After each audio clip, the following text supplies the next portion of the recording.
आज के video lecture में हम लोग एसएससी जीडी के प्रीवियस ईयर का जो क्वेश्चन बैंक है उसी के बारे में जीएस का जितना भी पार्ट है उन सभी क्वेश्चन को डिटेल से समझेंगे एसएससी जीडी वाले के लिए।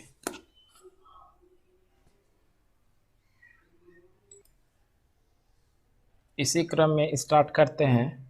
सबसे क्वेश्चन नंबर 26 में है, मानव शरीर की सबसे लंबी हड्डी कौन सी है। मानव शरीर की सबसे लंबी हड्डी की बात किया जाए तो मानव शरीर की सबसे लंबी हड्डी फीमर है। मानव शरीर की सबसे लंबी हड्डी कौन सी है? फीमर। ये जांघ की हड्डी है। ये कहाँ पर होता है? मनुष्य के शरीर के जांघ में। हड्डी की बात किया जाए, हड्डी मनुष्य के शरीर में शुरुआती जन्म में जो है कुल मिला के 300 हड्डियाँ होती है। यही वयस्क तक होते होते कम होकर 206 हड्डी हो जाती है। मनुष्य के शरीर में कुल कितने हड्डी होते हैं? शुरुआत में जन्म के समय 300 एवं वयस्क होने के बाद ये 206 हड्डी हो जाती है। इसी में अगर क्वेश्चन पूछे मनुष्य के शरीर में सबसे छोटी हड्डी, तो मनुष्य के शरीर में सबसे छोटी हड्डी होती है स्टेपीज। सबसे छोटी हड्डी होती है स्टेपीज। स्टेपीज ये कान की हड्डी होती है। मनुष्य के शरीर में सबसे छोटी हड्डी होती है स्टेपीज। ये कहाँ पर होती है? कान में। अगर टिबिया हड्डी का बात किया जाए, टिबिया नामक हड्डी ये मनुष्य में पैर में हड्डी होती है। टिबिया कहाँ पर? पैर में। मनुष्य के शरीर में टिबिया नामक हड्डी कहाँ पाई जाती है? पैर में। नेक्स्ट क्वेश्चन देखते हैं हम लोग। नॉमिनल जीडीपी के आधार पर भारत 2018 में विश्व की सबसे बड़ी अर्थव्यवस्था है। कितने नंबर के? 2018 का ये क्वेश्चन है। नॉमिनल जीडीपी के आधार पे भारत 2018 में विश्व की 7वीं सबसे बड़ी जीडीपी है। जीडीपी 7वीं सबसे बड़ी जीडीपी कौन सी नंबर की? 7वीं। जीडीपी का अगर हम लोग बात करें, जीडीपी का फुल फॉर्म होता है gross domestic product. GDP gross domestic product. GDP का पूर्ण रूप क्या आता है? Gross domestic product. Next question हम लोग आते हैं। सोवियत संघ वर्ष में टूटा। सोवियत संघ का जो विघटन हुआ वो 1991 में हुआ। 1991 में सोवियत संघ का विघटन किस वर्ष हुआ? 1991 में। अगर इसी में बात किया जाए, सोवियत संघ के अंदर जो सभी देश थे उसमें से सबसे बड़ा देश अगर कोई था तो रूस था। और रूस के बारे में हम लोग बात करें, रूस पूरे विश्व के अंदर क्षेत्रफल की दृष्टि से सबसे बड़ा देश है। क्षेत्रफल की दृष्टि से विश्व में सबसे बड़ा देश कौन सा है? रूस। क्षेत्रफल की दृष्टि से पूरे विश्व में सबसे बड़ा देश कौन सा है? रूस। क्षेत्रफल की दृष्टि से। और क्षेत्रफल की दृष्टि से देखा जाए विश्व में 7 बड़े देश, तो याद रखेंगे हम लोग। एक ट्रिक है, रुक, चीन, अब आ भारत। इसके हिसाब से हम लोग पूरे विश्व के अंदर 7 बड़े जो देश हैं क्षेत्रफल में, वो सारा चीज सभी को जान लेंगे। देखिए, रू से हो जाएगा रूस, क से हो जाएगा कनाडा, ची से हो जाएगा चीन, ओ से हो जाएगा रुक, चीन, अब, आ भारत। देखिए, रू से हो जाएगा रूस, को से हो जाएगा कनाडा, चीन से हो जाएगा चीन, ओ से हो जाएगा अमेरिका, बो से हो जाएगा ब्राज़ील, आ से हो जाएगा ऑस्ट्रेलिया और भारत। क्षेत्रफल की दृष्टि से देखा जाए तो भारत का स्थान विश्व में 7वां है क्षेत्रफल की दृष्टि से। अगर पूछा जाए क्षेत्रफल की दृष्टि से सबसे बड़ा देश तो रूस, दूसरा सबसे बड़ा देश कनाडा, तीसरा सबसे बड़ा देश चीन, चौथा सबसे बड़ा देश अमेरिका, 5वां सबसे बड़ा देश ब्राज़ील और 6ठा सबसे बड़ा देश ऑस्ट्रेलिया। और भारत का स्थान है क्षेत्रफल की दृष्टि से 7वां। नेक्स्ट क्वेश्चन देखिए, नर्मदा नदी मध्य प्रदेश में कहाँ से निकलती है? यही क्वेश्चन है। नर्मदा नदी मध्य प्रदेश के अमरकंटक से निकलती है। अमरकंटक की पहाड़ी से निकलती है। नर्मदा नदी के साथ साथ एक और नदी निकलती है, सोन नदी। कौन सी नदी निकलती है? सोन नदी। नर्मदा नदी के साथ अमरकंटक की पहाड़ी से एक और नदी निकलती है जिसका नाम है सोन। इस नर्मदा नदी के बारे में हम लोग एक दो बात जानते हैं। नर्मदा नदी को गुजरात की जीवन रेखा भी कहा जाता है। गुजरात की जीवन रेखा। नर्मदा नदी को गुजरात की जीवन रेखा भी कहा जाती है।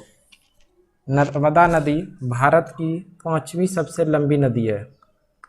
5वीं सबसे लंबी नदी। सबसे लंबी नदी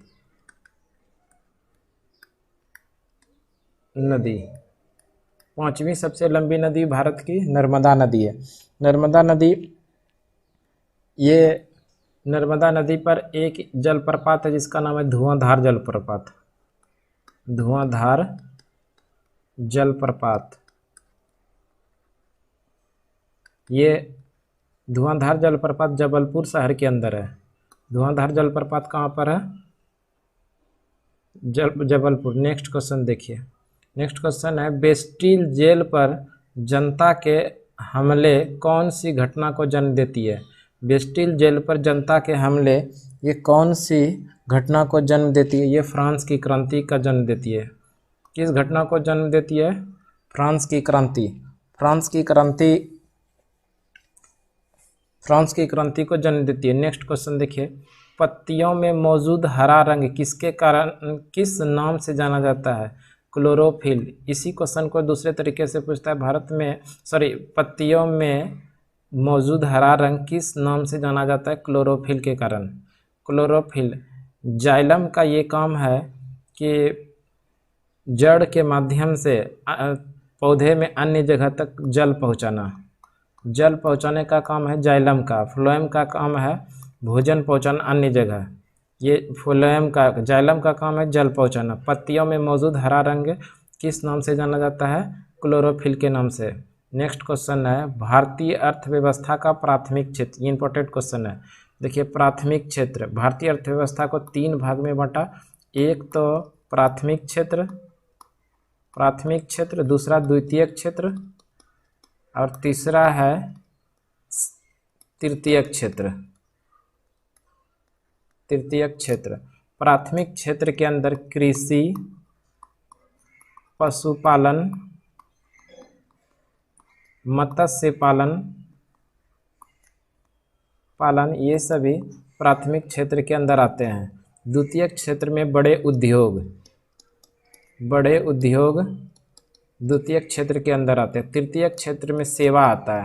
सेवा में या आप कह लीजिए डॉक्टरी सेवा, यात्रा सेवा, रेल सेवा, ये सभी सेवा किस क्षेत्र के अंदर आते हैं? तृतीयक क्षेत्र में। और द्वितीयक क्षेत्र में बड़े बड़े उद्योग आते हैं द्वितीयक क्षेत्र में।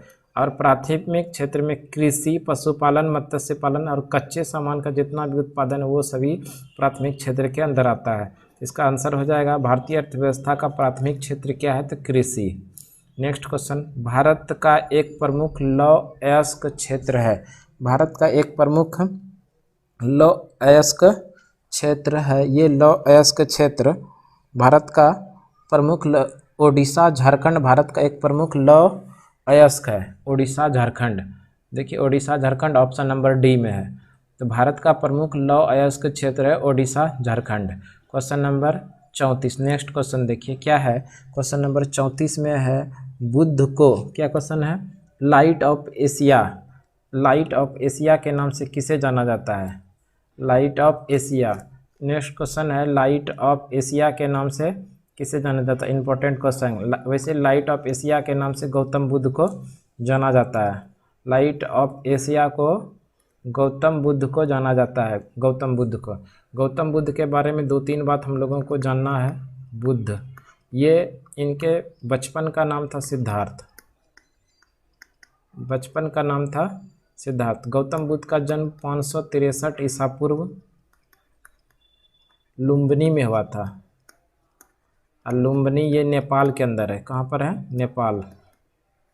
नेपाल। गौतम बुद्ध को ज्ञान की प्राप्ति, जन्म और इनका मृत्यु तीनों ही बैसाखी की पूर्णिमा के ही दिन हुआ था, इसलिए उस दिन को हम लोग बुद्ध पूर्णिमा के नाम से भी जानते हैं। लाइट और पेशिया के नाम से जाना जाता है गौतम बुद्ध को। गौतम बुद्ध का जन्म 563 ईसा पूर्व।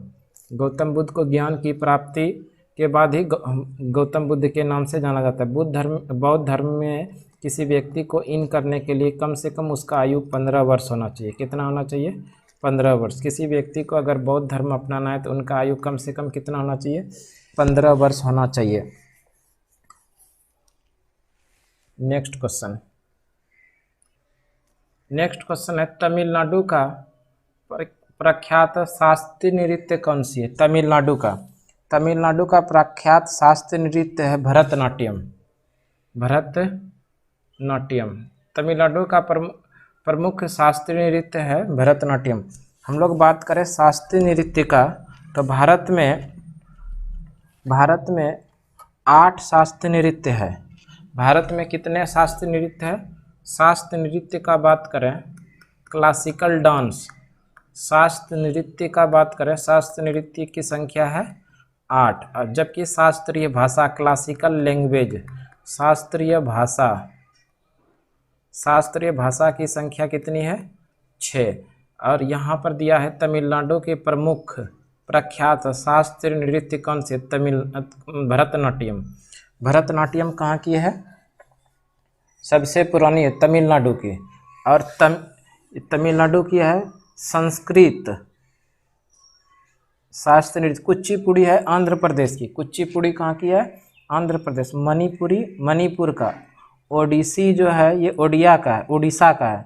कथकली और मोहिनीअट्टम ये दोनों केरल का है। कथकली, इसके साथ एक और है वो है कथकली दोनों कहाँ का है? केरल का। कथकली और मोहिनीअट्टम दोनों कहाँ का है? केरल का है। जबकि कथक उत्तर भारत का है। कथक कहाँ का है? उत्तर भारत का। कुचिपुड़ी आंध्र प्रदेश का। ये तो क्या है? ये है भारत का शास्त्रीय नृत्य। भारत की शास्त्रीय भाषा का बात किया जाए तो कितने भाषा है शास्त्रीय भाषा? 6।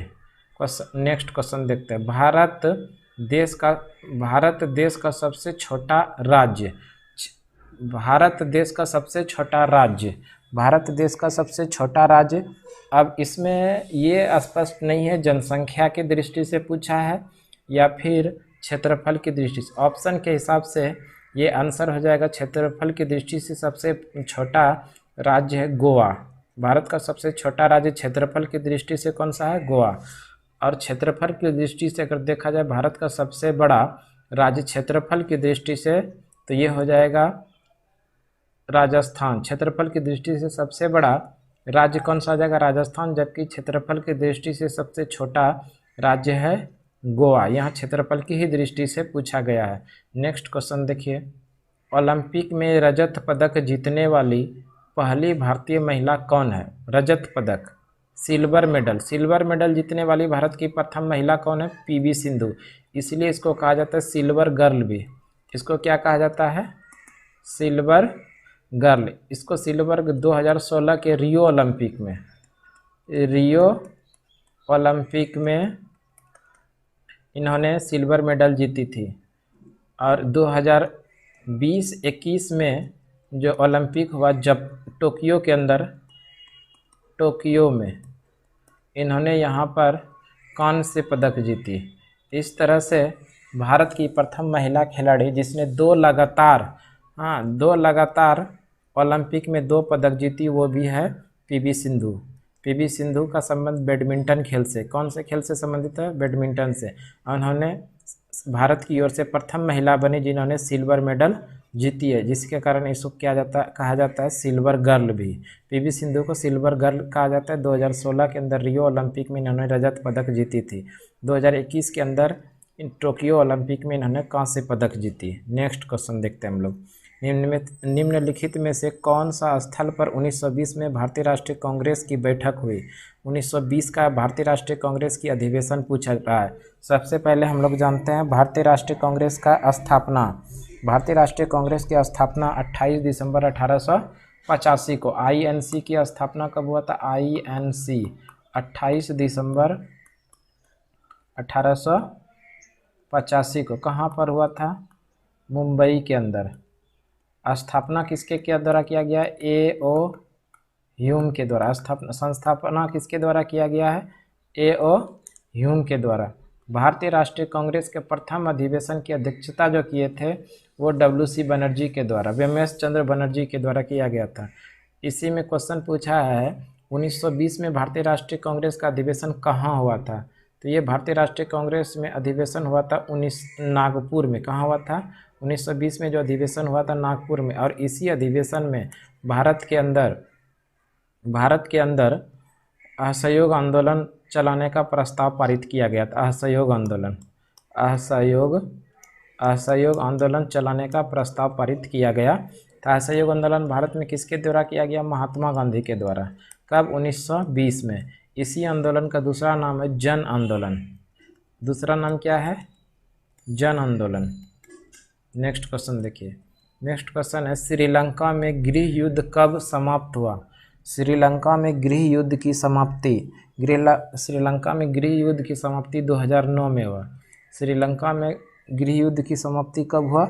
2009 में। श्रीलंका का बात किया जाए, श्रीलंका की दो राजधानी, एक तो राजधानी कोलंबो, जब सबको ही मालूम है सबको कोलंबो। दूसरी राजधानी है, ये प्रशासनिक राजधानी है श्री जयवर्धनपुरे कोटके। दूसरी राजधानी श्री जयवर्धनपुरे कोटके। नेक्स्ट क्वेश्चन देखते हैं हम लोग। जीन जैकस एक प्रसिद्ध क्या थे? जीन जैकस एक प्रसिद्ध चिंतक थे। जीन जैकस एक प्रसिद्ध क्या थे? चिंतक थे। अगर अमृता शेरगिल का नाम का बात करें, वो एक चित्रकार थी। कौन? अमृता शेरगिल। अमृता शेरगिल एक चित्रकार थी। नेक्स्ट क्वेश्चन देखते हैं। लावनी किस राज्य का प्रमुख लोक नृत्य है? लावनी और तमाशा ये दोनों लोक नृत्य है महाराष्ट्र का। लावनी और तमाशा किस राज्य का प्रमुख लोक नृत्य है? महाराष्ट्र का। अगर बिहार का बात किया जाए, बिहार का प्रमुख लोक नृत्य झिझिया, यह समाचा केवा। गुजरात का बात किया जाए, गुजरात का गरबा। गुजरात का प्रमुख लोक नृत्य क्या है? गरबा। नेक्स्ट क्वेश्चन देखते हैं। एक पक्षी है जो शांति का प्रतीक है। शांति का प्रतीक कबूतर। शांति का प्रतीक कौन सा पक्षी है? ये है कबूतर। शांति का पक्षी किसे कहा जाता है? शांति का प्रतीक।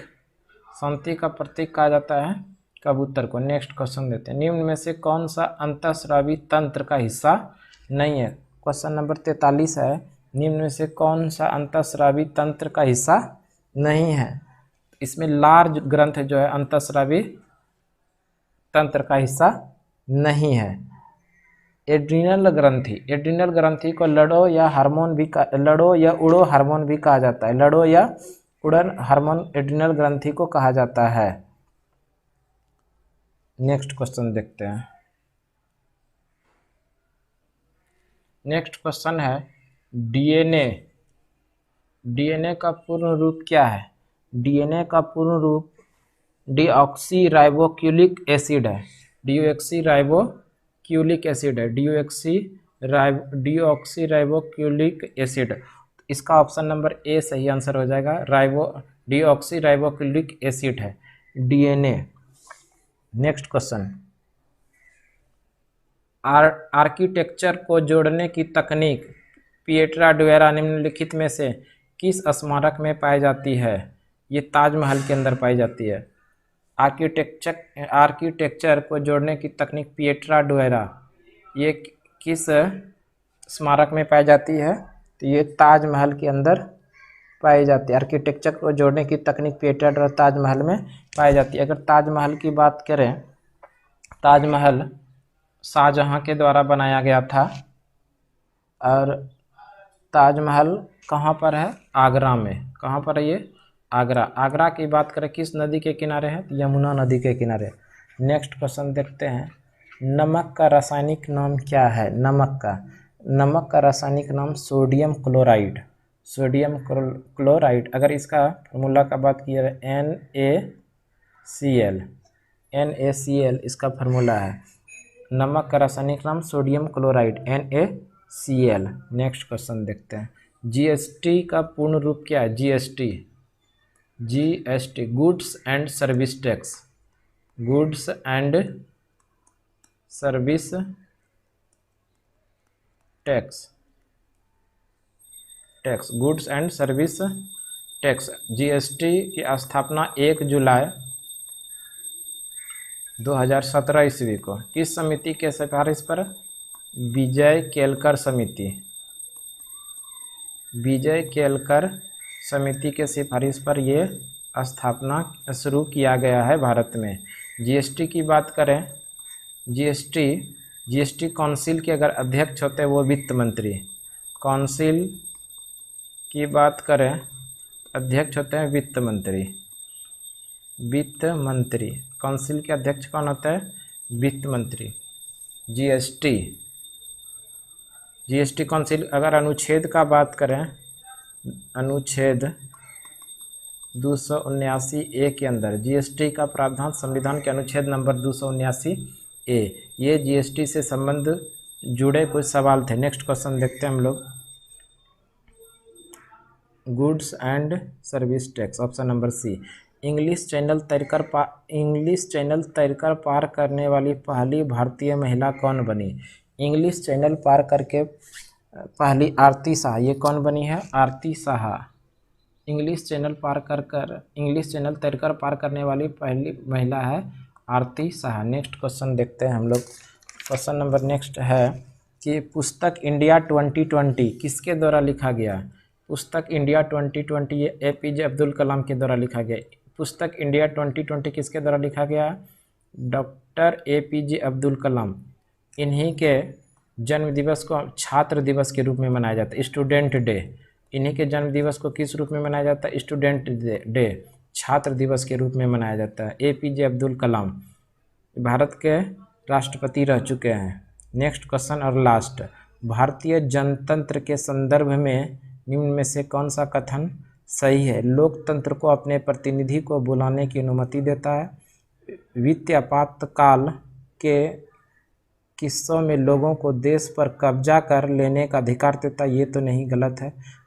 देश पर अधिकार करने का नहीं देता है।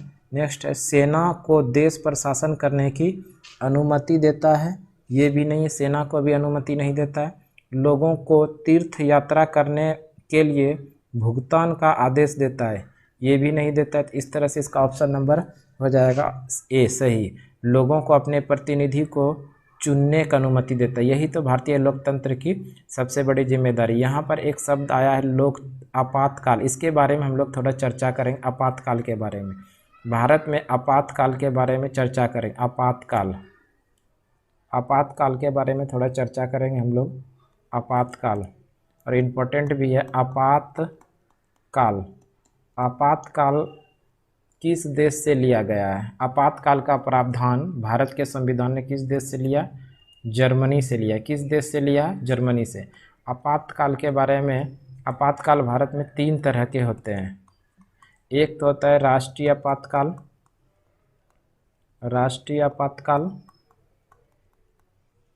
एक होता है राष्ट्रीय आपातकाल, एक होता है राष्ट्रपति शासन। दूसरा जो होता है राष्ट्रपति शासन, दूसरा राष्ट्रपति शासन। और तीसरा जो होता है वित्तीय आपातकाल।